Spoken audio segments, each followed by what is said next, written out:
national. The Middle East one. The Middle East one, right? I see. Okay. Given the this might be a question for both of you. Given your focus on the critical minerals risks that you highlighted yesterday and today, in a sort of increasingly fragmented world and a world that is getting more difficult for everyone. Do you both think it is realistic that we can get to net zero by 2030 now? So to come to net zero by 2030 is not something that I think. Do you mean 2050? 2050 or 2050? Yeah. Okay, yeah. I have more time, so yeah, this is 20 more years. You've got some extra time. Okay, this is critical minerals. Need for critical minerals for a clean energy transition and the fast clean energy transition will be rather challenging. I'll give you one example, copper. Because today, copper is perhaps one of the most important critical minerals because the world, as we say, entering the age of electricity means copper, more copper. And when we look at it today, as we do at the IEA, we look at all the critical minerals, their mining, investment, demand, and everything. We see around 2035 a major deficit for copper. And a copper mine, if you push the button today, to develop the first production will come on average in 17 years. So we may well face major shortages of critical minerals mining perspective, and this shortage may mean pushing the prices up, and this may be a hurdle for the cost of clean energy transition. So it is one of the reasons why we have organized this very meeting, to give a heads up to the countries. If you want to see a fast clean energy transition, one of the areas you have to put an eye on is the critical minerals, their mining, refining, and also manufacturing. I think I would answer your question by saying absolutely net zero by 2050 is achievable. And I'm so struck, because I've been at this a long time, not as long as Fatih, but some time, the transformation in relation to these issues compared to when I was last the Energy Secretary is just extraordinary. When I was the Energy Secretary between 2008 and 2010, people weren't even talking about net zero. Even the UK, which was one of the leaders, had an 80% reduction, which I legislated for, by 2050. Now 90% of the world's GDP, give or take, is covered by net zero. So there's been a transformation, and there is also not just a transformation in the targets, but, and this is the point I was trying to make, a transformation in the rationale, the reason for this. It's not just a climate reason, it's now an energy security reason. Time and again, participants said, we think that clean energy and energy security, and from every continent, clean energy and energy security are now linked. This is our route to energy security. Of course, there's a continuing role for oil and gas, but clean energy is now our route to energy security. So I come away from this actually with a great deal of confidence that this transition is unstoppable and that we can achieve net zero. And if I may say one more thing here, sorry, to support what Ed said. Today, when we look at the last 2 years, we see a strong comeback of nuclear power. Yeah. Why? Because it is mainly seen that nuclear power, in general, homegrown electricity, is a good friend of energy security. And this happened in the last 2 years. What happened? It is Russia's invasion of Ukraine. Many Europeans understood it is a serious story, and they have to increase their domestic electricity generation together with, of course, renewables. And the acceleration of renewables is also driven by the energy security concerns. And if I have to make the ranking, the growth of the clean energy, renewables and nuclear power is driven by energy security, for renewables economics, and maybe I put the climate as the third What is your fact about is it 87%? 85% of all the new capacity additions come from renewables, 5% from nuclear, and 10% everybody else put together. I mean, that's 90%, so that's last year, 90% of the new generation was renewables or nuclear. That tells a huge story in itself. Let's take more questions. We'll start with the international. Sorry? One more international, okay. The lady here, yeah. Hi, thank you. You gathered quite many people from different countries for discussing energy security risk, basically. And I want to ask, what is the significance of this summit on IEA side, and what next steps does the IEA plan actually to strengthen communication among countries? And also this morning there was a ministerial plenary, and could you please provide some insight on the main concerns the ministers raise in relation to energy security? Thanks again.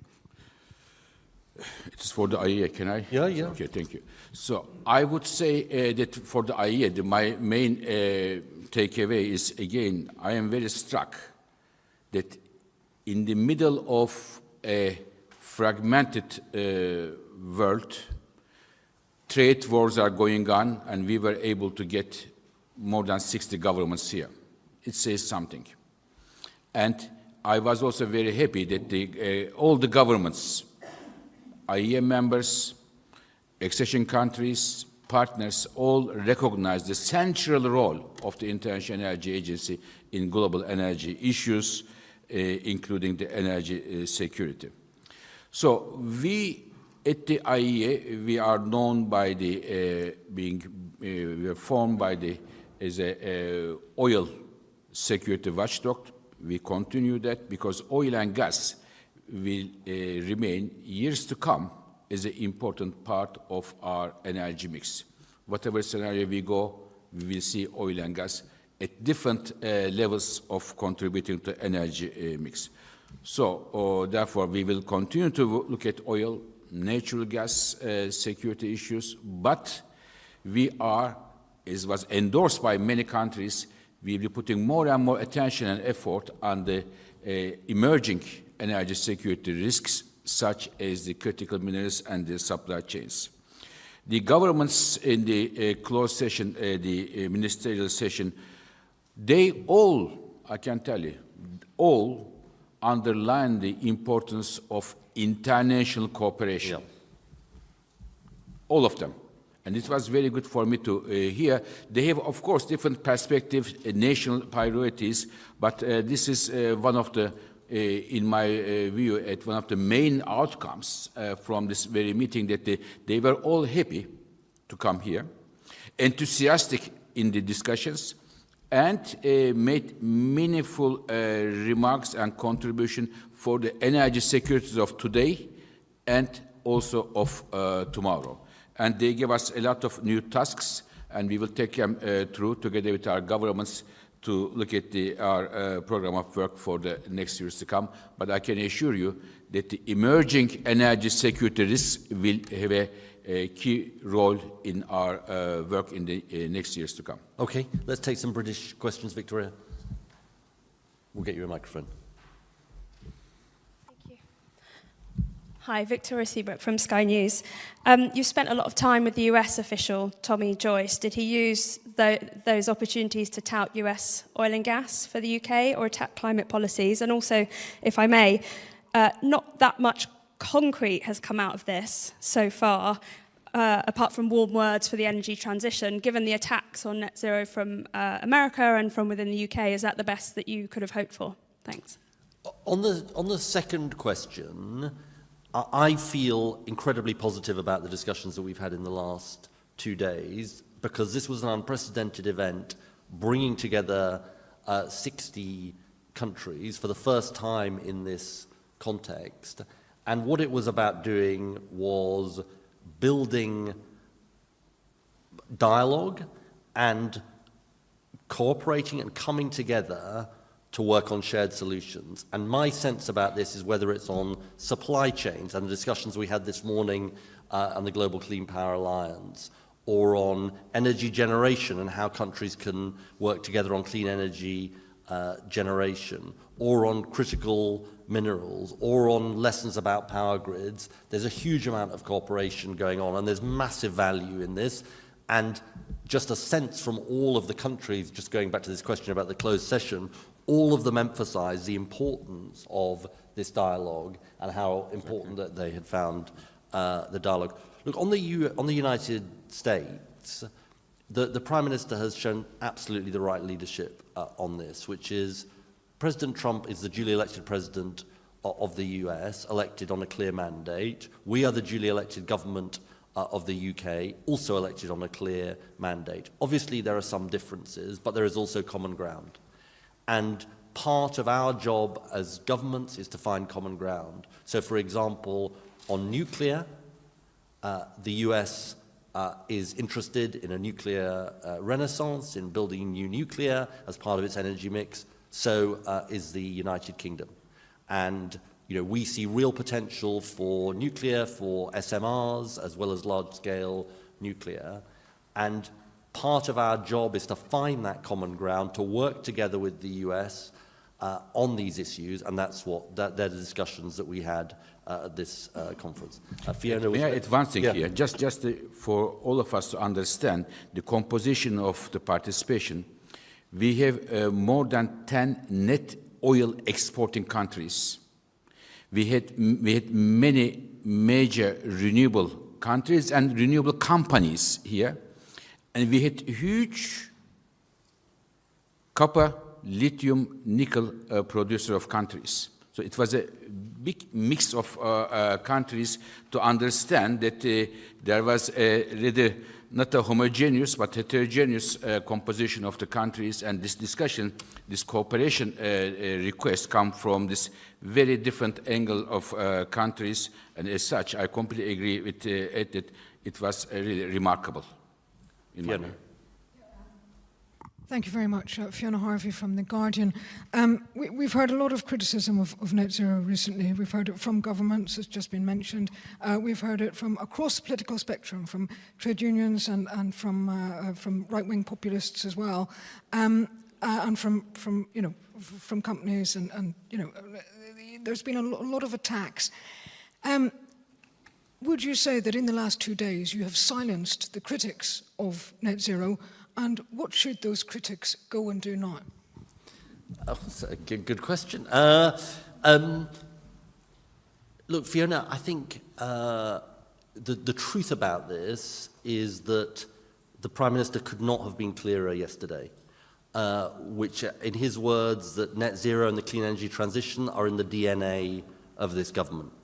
And I thought that was an incredibly important, well-put phrase. And it's in the DNA of this government because it's about energy security, it's about good jobs and growth, including the 2,000 jobs that we were able to confirm yesterday as a result of HyNet, jobs that would not be happening with some of the opponents of net zero. And of course, it's about doing the right thing by future generations.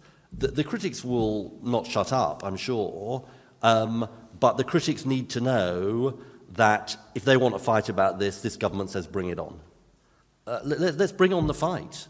Let's have the argument.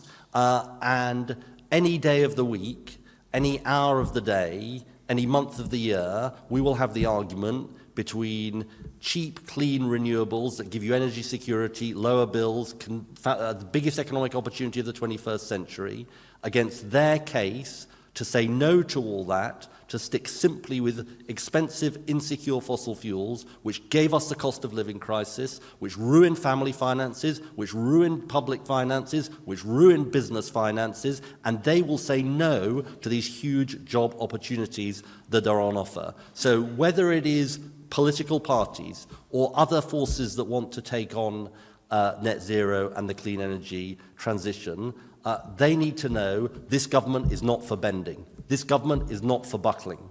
This government is standing firm. And you know what? I think the British people are on our side on this. Let's take Will. Have we got Will Hazel from the Yeah, Will. Thank you. Will Hazel from the iPaper.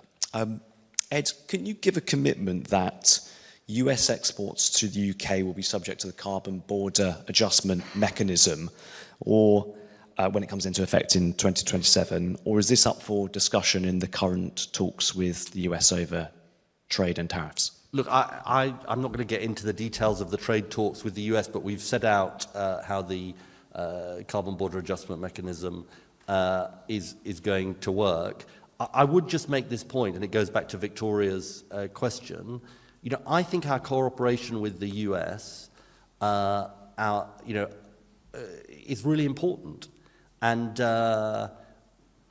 despite the differences in perspective, I genuinely believe that there is common ground to be forged, including on energy. If you take this issue of nuclear, they come at it from a different perspective, but for the same outcome, because they think nuclear is an essential part of the energy mix. If you take the issue of geothermal, for example, a potential source of power, it's also an area where they have an interest in these issues.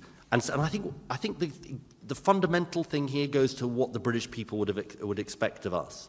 I think the British people expect of us that we stick to the mandate on which they elected us, which we are absolutely going to do, as I said to Fiona in my question. And they also expect us to reach out and seek to find common ground. And that is what we're going to do. I think we're going to leave it there, ladies and gentlemen. Thank you so much for your attendance today. It's much appreciated.